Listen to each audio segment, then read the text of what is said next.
रमपुर नाम का एक गांव था जहां बहुत ही गरीब बाप और बेटा रहते थे।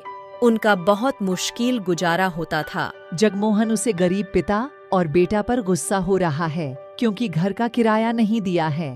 अगर मेरे घर का किराया नहीं भर सकते तो क्यों रह रहे हो?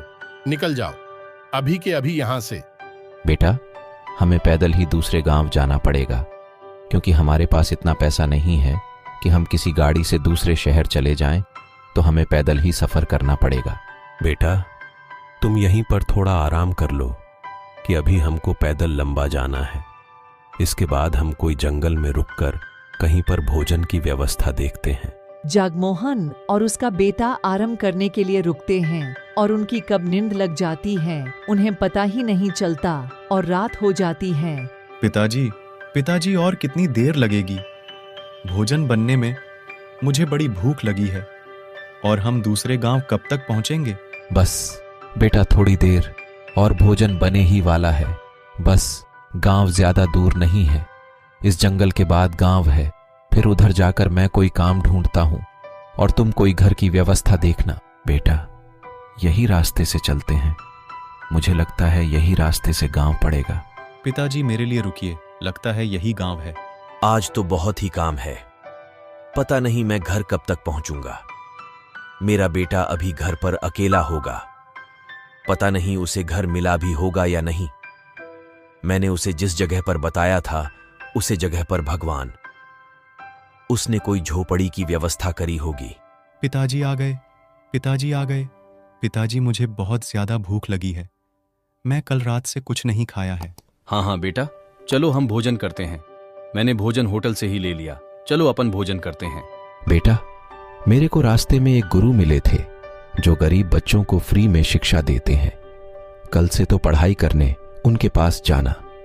तुम्हारा सपना था ना पुलिस बनने का? हाँ पिताजी, मेरा बहुत मन है पढ़ाई करने का और पुलिस बनने का। मैं कल से ही जाना शुरू करूंगा।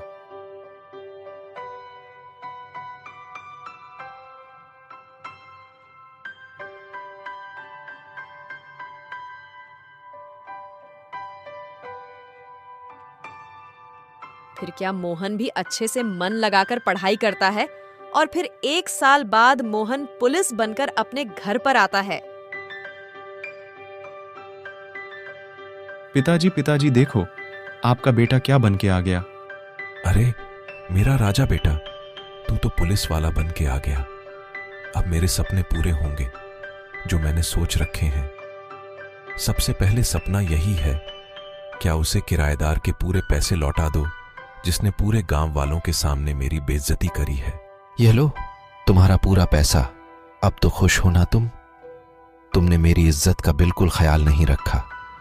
तुमने पूरे गांव के सामने मेरी बेइज्जती करी है। मुझे माफ कर दो मेरे भाई, मैं तुम्हारा बहुत मजाक उड़ाया। जब मैं तुम्हारे घर से अपने घर की ओर जा रहा था, जब जंगल में मुझे कुछ डाकुओं ने घेर लिया, उन्होंने एक तो मुझे पूरा लूट लिया और मेरा बहुत मजाक भी उड़ाया। जब मुझे पता चला कि जब हम दूसरे का मजाक उड़ाते हैं तो उसे पर क्या बीती है, मुझे क्षमा कर दो भाई। कोई बात नहीं भाई। अच्छी बात तो यह है कि तुम्हें एक सिख तो मिली और तुम्हें माफी मांगने की जरूरत नहीं है। इसलिए कहते हैं बच्चों, कभी किसी का मजाक नहीं उड़ाना चाहिए। जब हम पर कभी गुजरती है जब हमें पता चलता है। चलो बच्चों, आपका दिन अच्छा जाए। बच्चों, मिलते हैं। अगर हमारी कहानी अच्छी लगी हो, दूसरी वीडियो में हमारी वीडियो को सब्सक्राइब करें, लाइक करें और शेयर करें। मिलते हैं अगली वीडियो में।